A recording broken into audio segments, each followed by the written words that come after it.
வேதிக்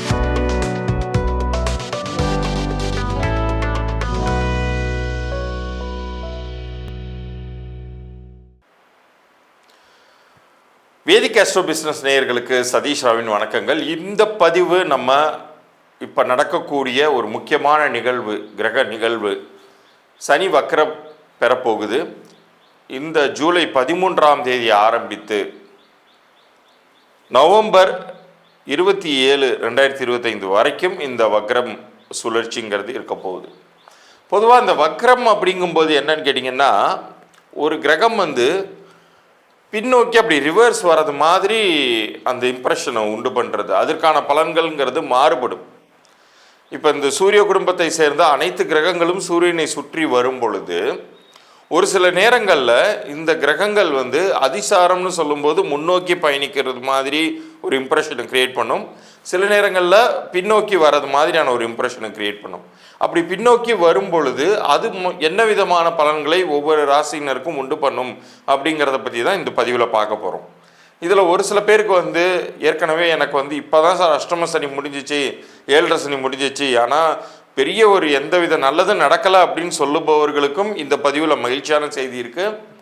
அல்லது இப்போ தான் எனக்கு 7.5 சனி துவங்கியிருக்கு, கெடுதல் பண்ணிடுமோ, அஷ்டம சனி துவங்கியிருக்கு, அர்த்தாஷ்டம சனி துவங்கியிருக்குன்னு பயந்துகிட்டு இருக்கக்கூடிய நேயர்களுக்கும் இந்த பதிவில் நிறைய வரப்பிரசாதமான பதில்கள் அப்படிங்கிறது காத்துக்கிட்டு இருக்கு. முழுமையாக பார்த்து பயன்பெறுங்கள். முக்கியமாக நான் எப்போதுமே சொல்வது, கிரகங்கள் அப்படிங்கிறத நம்ம கைகளால் பிடிச்சி நிறுத்திவிடவே முடியாது. அது சுழன்று கொண்டே தான் இருக்கும். ஆனால் நமக்கான அதிர்ஷ்டத்தை நம்ம எப்போதுமே அதிகப்படுத்தி கொள்ள முடியும். அதுக்கு உங்களுக்கு விருப்பம் இருந்துச்சுன்னா அதற்குண்டான முறையை நான் இலவச பொது பலன்களாக கொடுப்பதாக இருக்கேன். அதான எண்கணித ரீதியான பலன்கள், அதை பற்றின குறிப்பு இந்த பகுதியின் இறுதியில் வருது. அதற்கு உங்களுடைய பிறந்த தேதியும் பெயரும் எனக்கு தேவைப்படும். கீழே தெரிகிற வாட்ஸ்அப் எண்ணிற்கு நீங்கள் அனுப்புகிற மாதிரி இருக்கும். ஸோ உங்களுடைய பிறந்த தேதி, பெயர், நீங்கள் வியாபாரம் பண்ணிட்டு இருந்தீங்கன்னா வியாபார பெயரையுமே அனுப்புகிற மாதிரி இருக்கும். உங்களுடைய குழந்தைக்கு தற்போது தான் பெயர் வச்சுருக்கீங்க அப்படின்னா உங்கள் குழந்தையுடைய பிறந்த தேதியும் பெயரையுமே நீங்கள் எனக்கு அனுப்பலாம். அதை பற்றின டீட்டெயிலாம் நம்ம இந்த பகுதியின் இறுதியில் சொல்கிறேன். பகுதியை முழுமையாக பார்த்து பயன்பெறுங்கள். இப்போ பகுதிக்குள்ளார போகலாம். கடகராசிக்கு இந்த சனி வக்ர பயிற்சி காலம் அப்படிங்கிறது என்ன பண்ண போகுது அப்படின்னு பார்க்கும்போது, அடுத்து வரக்கூடிய 138 நாட்கள் சனி பின்னோக்கி நகர்வார். இப்போ தான் அஷ்டம சனிலேருந்து மீண்டு வந்தோம், பாக்கிய சனின்னு சொன்னீங்க, இப்போ பின்னோக்கி போகிறாரா அப்படின்னு நீங்கள் பயப்படுறது எனக்கு கேட்குது. தயவு செய்து தவறாக எடுத்துக்கொள்ளாதீர்கள். சனி 9ஆம் வீட்டிற்குள்ளாரே நின்று பின்னோக்கி போகிறார். அவர் மறுபடியும் 8ஆம் வீட்டுக்கெல்லாம் போயில்லை. அதுவும் தன்னுடைய சொந்த நட்சத்திரமான உத்திரட்டாதியில் ட்ராவல் பண்ணி அதுக்கப்புறம் குருவுடைய நட்சத்திரத்தில் ட்ராவல் பண்ணி வக்ர காலத்தை நிறைவு செய்கிறார். ஸோ இந்த ஜூலை 13 முதல் நவம்பர் 27 வரைக்குமான இந்த வருடத்தின் காலகட்டத்தில் 2025 உங்களுக்கு பாக்கியங்கள் ஆல்ரெடி தர துவங்கின ஒரு சமயத்தில் என்னால் அது உணரவே முடியலையே சார் அப்படின்னு நீங்கள் யாராச்சும் புலம்பிக் கொண்டு இருந்தீர்கள் என்றால் இப்போது மிக சரியாக அதையெல்லாம் உணர்வீர்கள்.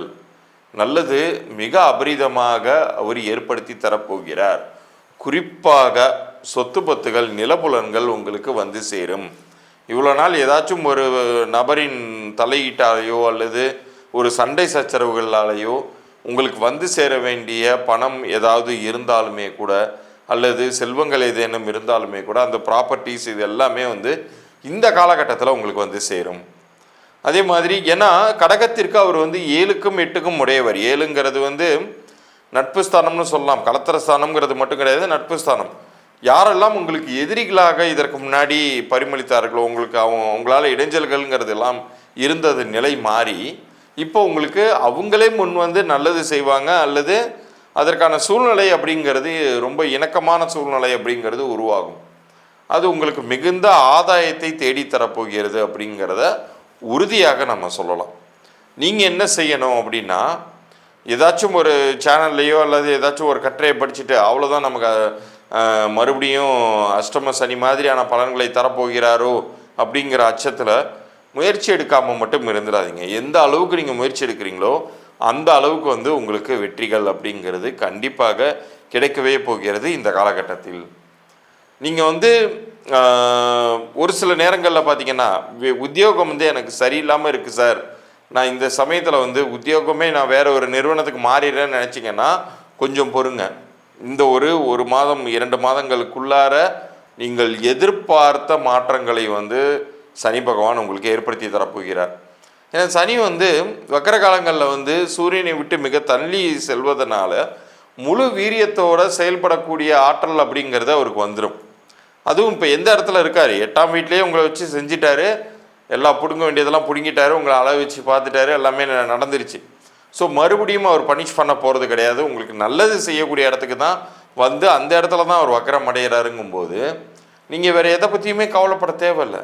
இந்த காலகட்டத்தில் உங்களுடைய கடமையை மிக சரியாக நீங்கள் செய்தீர்கள் என்றால் இந்த 4.5 மாத காலத்திற்குள் இவ்வளோ நாள் இந்த 2.5 வருஷங்கள் அஷ்டம சனியினால் நீங்கள் பட்ட வேதனைகள் அனைத்தும் மாறி உங்களுக்கான நன்மையான ஒரு மிக பரிபூர்ணமான ஒரு காலகட்டமாக இது உருவாக போகிறது. சரி, மற்ற கிரகங்கள் எல்லாமே வந்து சாதகமாக இருக்கா அப்படின்னு பார்த்தா கடகராசியை பொறுத்த அளவுக்கு சனிங்கிற ஒரு கிரகம் சாதகமாக இருந்துட்டாலே மற்றதை பற்றி நீங்கள் கவலையே பட தேவையில்லை. அதுலேயும் குரு வந்து உங்களுக்கு வந்து ரொம்ப நல்லது பண்ணக்கூடிய பார்வையால் தங்களுடைய சுகஸ்தானத்தை பார்க்கிறார். ஸோ அவருடைய பார்வை பலம்லாம் வந்து கோடி தோஷத்தை நிவர்த்தி பண்ணக்கூடியது.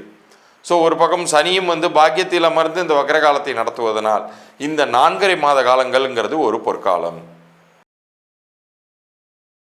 இவ்வளோ நேரம் நீங்கள் பார்த்த இந்த சனி வக்கர பயிற்சி பலன்கள் அப்படிங்கிறது 4.5 மாதங்கள் தான் அப்படின்னு இருந்தாலுமே கூட ஒவ்வொரு மனிதருக்குமே கிரக சுழற்சிகள் எப்படி இருந்தாலுமே உங்கள் வாழ்க்கையில் நீங்கள் ஜெயிக்கணும் அப்படின்னு நினச்சிங்கன்னா நிரந்தரமான ஒரு நற்பலன்களை தானே எதிர்பார்ப்போம். எப்போதுமே நமக்கு நல்லது நடக்கணும் அப்படின்னு ஒரு சூழ்நிலையை உருவாக்கிக்கிட்டா அதுதானே நமக்கு மன மகிழ்ச்சியை தரும். அப்போ அதுக்கு என்ன செய்யணும் அப்படின்னு நீங்கள் கேட்டிங்கன்னா அதற்கு தான் எண்கணித ரீதியான ஒரு பெயரை சிறப்பாக அமைத்து கொள்வது அப்படிங்கிறதுனுடைய முக்கியத்துவம் உங்களுக்கு புரியும்.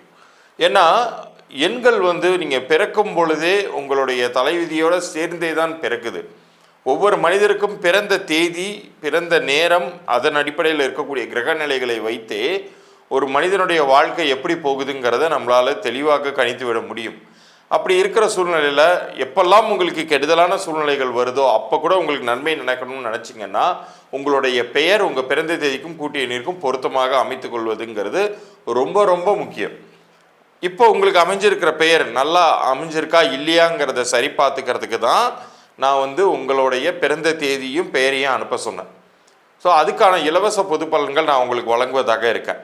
ஒரு சில பேர் உங்களில் வியாபாரம் கூட துவங்கியிருக்கலாம், எனக்கு சரியாகவே போகலை சார், ஆரம்பத்திலிருந்தே எனக்கு நஷ்டமாக இருக்குது அப்படின்னு நினைக்கிறவங்க உங்கள் வியாபார பெயரையும் சேர்த்து அனுப்புங்க. ஒரு சில வீட்டில் குழந்தை பிறந்திருக்கலாம், குழந்தைக்கு நீங்கள் பேர் வச்சுருக்கிற பெயர் சரியாக பொருந்திருக்கான்னு சரி பார்க்கணுன்னு நினச்சிங்கன்னா அந்த குழந்தையுடைய பிறந்த தேதியோட பெயரை எனக்கு அனுப்பிச்சி விடுங்க. இல்லை இனிமேல் தான் பெயரே வைக்க போகிறோன்னா பிறந்த நேரத்தையும் பிறந்த தேதியும் அனுப்பிச்சி விடுங்க. அந்த குழந்தைக்கான நட்சத்திரம் மற்ற விஷயங்கள்லாம் நான் உங்களுக்கு அனுப்புகிறேன். இது எல்லாத்தையும் நீங்கள் எனக்கு அனுப்பும் பொழுது உங்களுடைய சப்ஸ்கிரிப்ஷன் டீட்டெயில்ஸ் எனக்கு வந்திருக்கணும். ஸோ நம்ம சேனலில் சப்ஸ்கிரைப் பண்ணி அதுக்கான ஸ்க்ரீன்ஷாட்டோடு அனுப்புங்க. உங்களுக்கான பதிலை நான் ஒரு 3 நாட்களுக்குள்ளார அனுப்பி வைக்கிறேன். அதில் உங்களுக்கு இந்த பெயர் பொருந்திருக்கா பொருந்தலையா, அப்படி பொருந்தலைன்னா என்ன செய்யணும் அப்படிங்கிற தகவல்கள் வரைக்கும் மாத்திரம் நான் இலவச பொது பலன்களாக கொடுக்கறதா இருக்கேன். அப்படி பொருந்தலைன்னா மேற்கொண்டு பெய்டு கன்சல்டேஷன் ப்ராசஸ் பற்றியும் அதை நான் விளக்கமாக சொல்கிறேன். மீண்டும் அடுத்த பதிவில் சந்திப்போம். நன்றி, வணக்கம்.